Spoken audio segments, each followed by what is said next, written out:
comenzó a aparecer en los medios de comunicación, pero los occidentales, aquellos caracterizados por Estados Unidos y sus países aliados, el nombre de Alexei Navalny, un empresario ruso que se dio a conocer a través de las redes sociales, un blogger.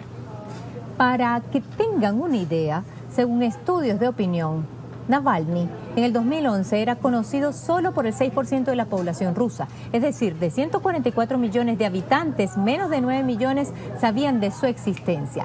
Una noticia comenzó a correr. El opositor Navalny fue supuestamente envenenado. Adivinen por quién. Por el mismísimo Vladimir Putin, a través del Kremlin. Le habrían suministrado presuntamente un agente químico conocido como Novichok, que en menos de 10 minutos mata a una persona. Pero curiosamente, Navalny logró sobrevivir. A petición de su esposa fue a parar a Alemania, donde el personal médico dijo que no había sido envenenado, hasta que el caso llegó a un laboratorio militar que determinó sin informe que sí había tenido contacto con ese agente químico. Eso sí, no le dieron las pruebas a Rusia, que las pidió incansablemente. El argumento: podrían descubrir los secretos de la inteligencia alemana militar. Navalny retornó a Rusia y al llegar lo detuvieron por los delitos de estafa masiva y un hecho doméstico civil de cualquier país. Frente a un delito, lo convirtió la Unión Europea, Estados Unidos y sus socios en la excusa perfecta para atacar a Rusia.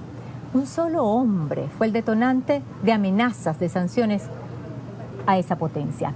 El fondo del asunto es paralizar, por la supuesta violación de derechos humanos, la construcción del gasoducto Nord Stream 2 que Rusia construye en sociedad con Alemania y que desplazaría el mercado estadounidense de la exportación de gas licuado a Europa. Así que estamos nuevamente en presencia de la estrategia del soft power, el poder blando, una forma de guerra donde construyen personajes que sirven para socavar los estados-nación, en nombre de la libertad, en nombre de la democracia y en nombre de los derechos humanos. La guerra blanda. Pongamos el punto en la I.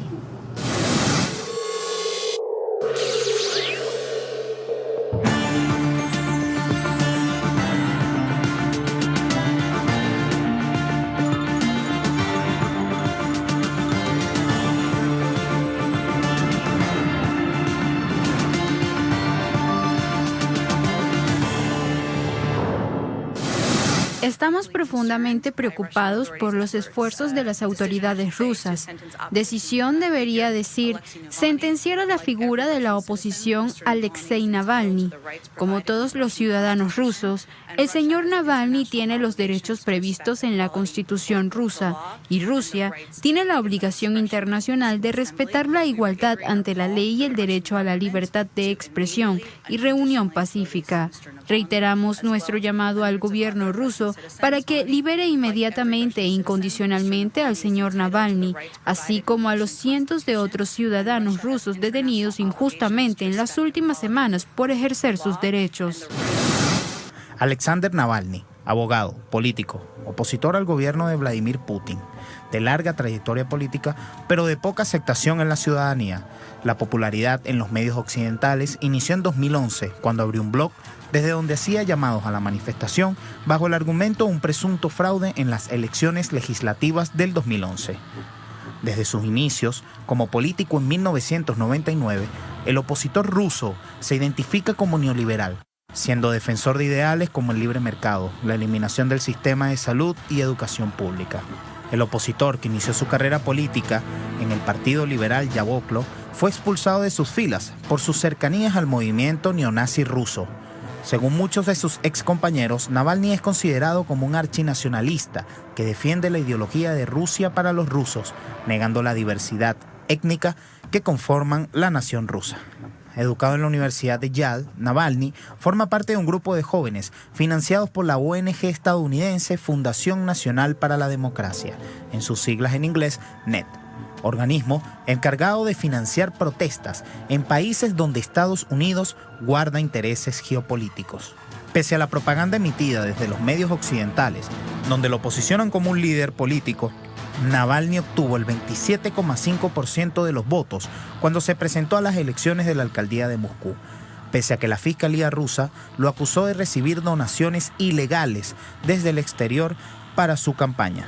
La ONG rusa Centro Levada en 2017 emitió una encuesta donde evaluaba el reconocimiento y actitud hacia Navalny, quien se perfilaba en 2018 como candidato presidencial, pese a una sentencia que lo inhabilita. Solo el 1% de la población afirmó estar dispuesto a apoyarlo definitivamente, mientras que un 9% dijo que era posible. En el año 2011, solo el 11% de los rusos sabían quién era Navalny. Después de la propaganda occidental, la cifra subió a 47%. Comenzamos con Rusia y los eventos en torno a Alexei Navalny, el arresto de Navalny y la represión de los partidarios. El Consejo lo consideró completamente inaceptable, condenó las detenciones masivas y la brutalidad policial durante el fin de semana y pedimos a Rusia la liberación del señor Navalny y los detenidos.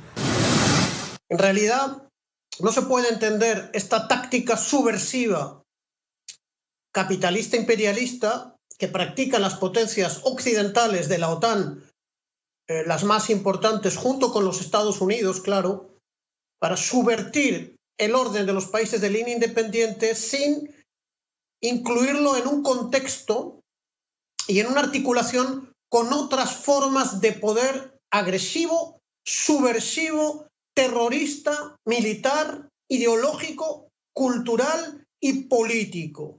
Y junto a eso hay, efectivamente, un manejo de guerra psicológica, de creación de líderes políticos, de subversión de los valores de los países de línea independiente para socavarlos, derribar gobiernos, y esto no se hace siempre pacíficamente. Entonces, ¿qué vemos ahí? Un esquema, un comportamiento, un patrón, un modo de aproximarse a los países para tratar de sedimentar sus liderazgos, de derrocarlos desde adentro y para tratar de organizar nuevos núcleos políticos, nuevas formas de asociación política que según ellos son los que van a erosionar el poder de la institucionalidad. Con el nacimiento de la ONU hace 75 años se establecieron los principios del derecho internacional: respeto a la soberanía, no injerencia en los asuntos internos, igualdad, es decir, ningún país es mejor que otro, etc. Se estableció también quiénes son los sujetos de ese derecho internacional. Por ejemplo, los estados son ellos los que administran el poder y en consecuencia son los señalados en el tema de violación de derechos humanos.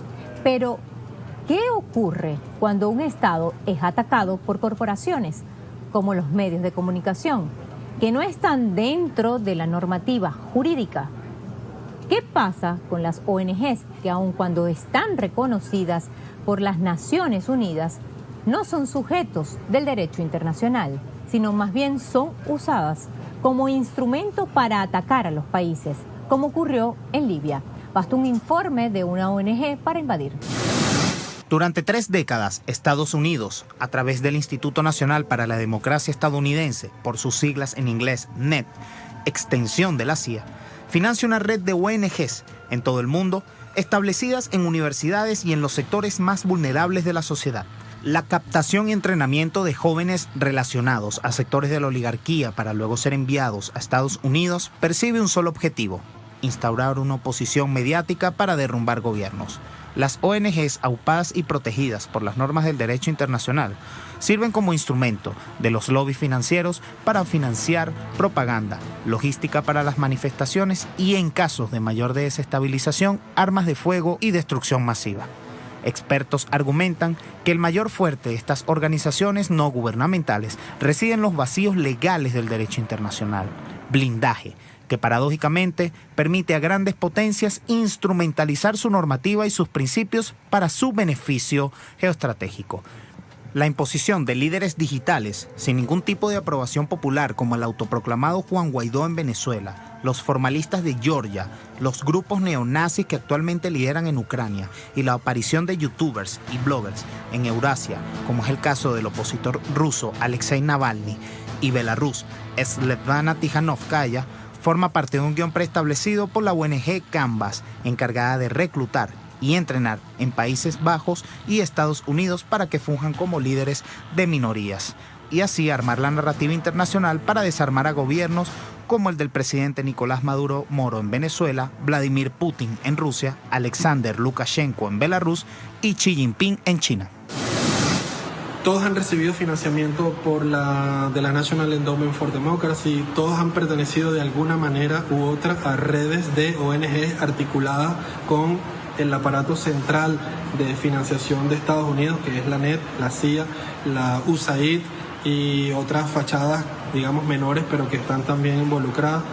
Todos de alguna manera pertenecen a un supuesto nuevo pensamiento político neoliberal que privilegia pues las decisiones económicas en torno al mercado, a las privatizaciones, en torno a la libertad de prensa, a la libre empresa. Todos tienen como una forma de pensar que parece homogénea, ¿no? Porque precisamente está prefabricada, está prefigurada, está ya, digamos, masticada y a ellos les es entregada. De eso se trata. Han nacido nuevos sujetos, más poderosos incluso que los propios estados. Por ejemplo, las corporaciones utilizan a los organismos multilaterales para infiltrarse, dividir y destruir a los estados-nación. Las ONG son un claro instrumento para cumplir esos objetivos. Los financian y, refugiados en el derecho internacional, se instalan en los sectores más vulnerables para atizar conflictos internos. El reclutamiento de jóvenes, principalmente de clase media, quienes exigen estándares de vida medianamente homologables, fungen como soldados de una maquinaria internacional para generar una espiral de violencia que justifique la intervención militar y diplomática de la llamada comunidad internacional. Eso es el soft power, el poder blando, una estrategia de guerra para debilitar a los países en nombre de los derechos humanos. El fin último de estos proyectos es ir contra la estructura de los estados, ir contra la estructura que sostiene, digamos, el poder del Estado, las instituciones, las estructuras de justicia, las estructuras legislativas, las estructuras del Ejecutivo, digamos, los poderes que sostienen a un Estado como lo conocemos, los ejércitos, fuerzas armadas, servicios de inteligencia, toda la estructura financiera de un país, atacarla, erosionarla, quebrarla, minarla, dinamitarla, justamente para que se venga abajo todo el proyecto nacional, y las empresas ahí entonces asumen un papel protagónico y se presentan como digamos, elementos de estímulo y de rescate, como pasó en la Rusia de 1990.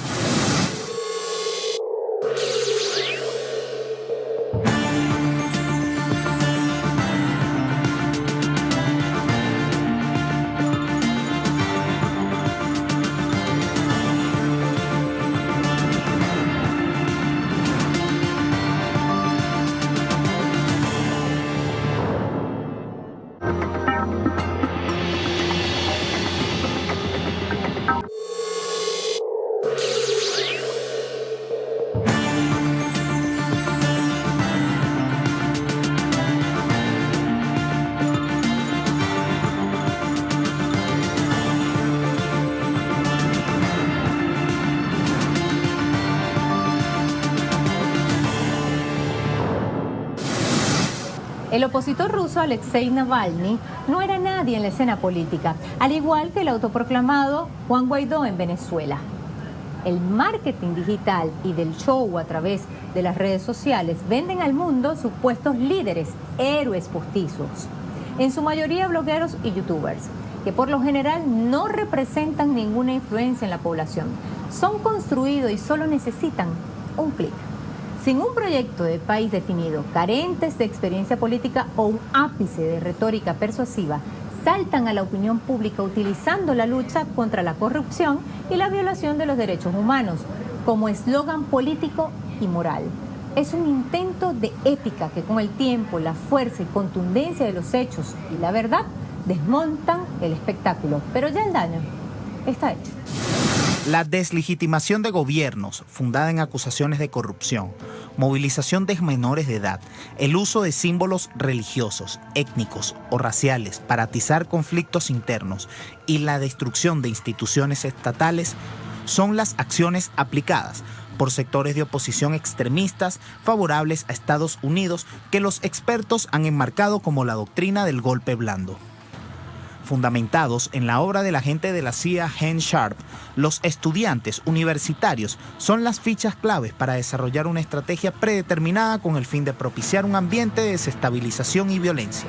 Los medios hegemónicos son los encargados de construir la trama de una supuesta violación de derechos humanos y la victimización de grupos subversivos. Narrativa que sirve de base para la creación de líderes artificiales, instrumentos para permitir un mayor despliegue estadounidense en países donde guarda sus intereses geopolíticos.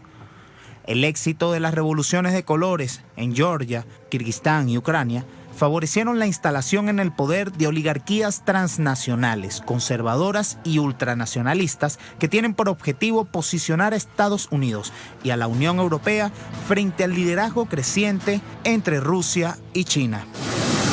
A ver, si nosotros empezamos a buscar coincidencias y puntos en común entre Juan Guaidó, entre el líder, entre comillas, ruso, Navalny, este ya está olvidado, pero lo traigo porque fue una figura bastante importante en aquel momento, en 2014, el boxeador Vitaly Klitschko, que fue el que estuvo al frente de las protestas en Ucrania en el Euromaidán del año 2014, Yulia Timoshenko, que también fue una líder ucraniana, muy parecida a nivel estético y discursivo a Lilian Tintori. Tú ves que hay una similitud de movimientos, de estrategias, de táctica, de estética, de discurso y de operación y de forma de operar.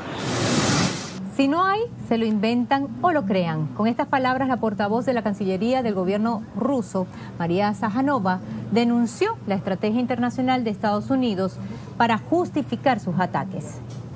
El montaje de violaciones de derechos humanos civiles y políticos a supuestos líderes de la oposición sirve de excusa para imponer sanciones ilegales para obstaculizar e impedir el desarrollo de los países que Washington pretende anexionar a su agenda internacional. En Rusia no hay debilidad del derecho. Rusia preserva su soberanía nacional y las ONGs, quinta columna de la contrarrevolución o de la penetración imperialista para destruir la sociedad rusa, están completamente prohibidas. Otra cosa son la legislación que se aplica en la Unión Europea y en algunas repúblicas del este, que son totalmente permisivas para instituciones dedicadas a la penetración ideológica. Por ejemplo, en Praga, capital de la antigua República Socialista de Checoslovaquia, actual capital de la República Checa. El señor Soros, un gran financista que ha controlado, por ejemplo, la política mexicana de los partidos PRI y PAN, creó con sus fondos inmensos una universidad para formar capitalistas, contrarrevolucionarios, traidores a su patria. Realmente se puede sentir la alegría en estos comentarios copiados sobre el Kremlin y su participación en el arresto de Alexei Navalny. Aparentemente, les permite a los políticos occidentales ver esto como una oportunidad para desviar la atención de la crisis más profunda que ha tenido el modelo de desarrollo liberal.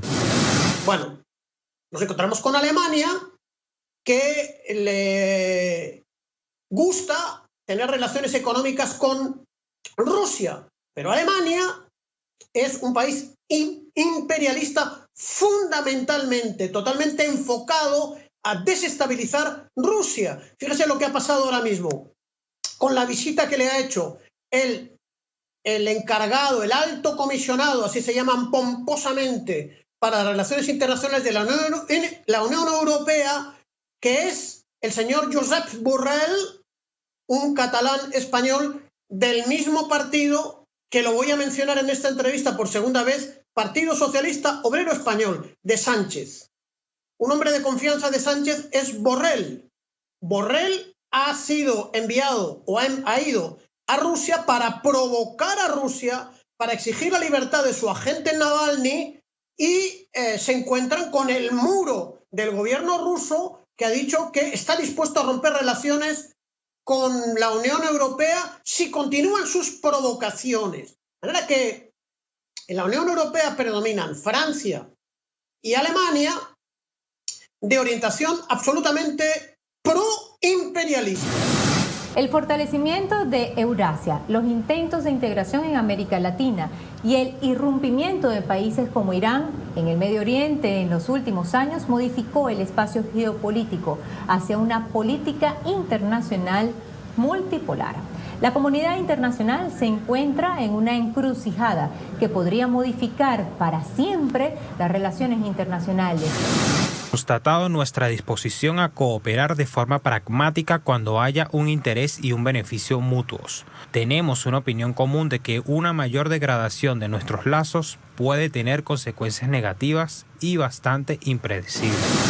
Los europeos occidentales imperialistas, Alemania y Francia, más Bélgica, más Holanda, más Suecia, están totalmente a las órdenes de lo que diga los Estados Unidos, la administración de Biden. Eso es así para el caso de Venezuela y para las relaciones con Rusia. Y más todavía el Reino Unido, que fuera de la Unión Europea forma parte de otro bloque imperialista que se llama los 5 ojos. ¿Qué son los 5 ojos? Es el nombre de los servicios de espionaje y de subversión de 5 países anglosajones: Estados Unidos, Canadá, Reino Unido, Australia y Nueva Zelanda. Algunos son de la OTAN, otros no son de la OTAN, ninguno es de la Unión Europea, es otro bloque anglosajón imperialista. De manera que Europa no juega ningún papel neutral, está ahora mismo respaldando la agresividad que ha marcado Biden en contra de Rusia y en contra de China. Lo que pasa es que Rusia no se deja pisar y no se va a dejar pisar. Y Rusia es también Europa, porque es un país euroasiático. Los montes Urales hacen la diferencia entre la Rusia europea y la Rusia asiática, pero forman parte del mismo Estado, el más grande del mundo. Italia ha mostrado más independencia en relación a China y España no cuenta nada en geopolítica, es un país completamente sometido a los Estados Unidos.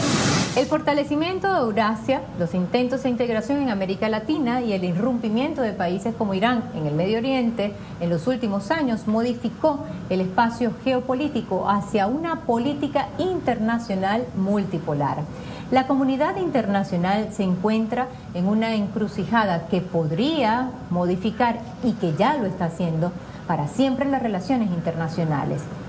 Estas estuvieron dominadas por Estados Unidos. La influencia de China y Rusia abre nuevas posibilidades en el ámbito económico y militar, restando espacio a Washington. Y esa potencia no lo soporta.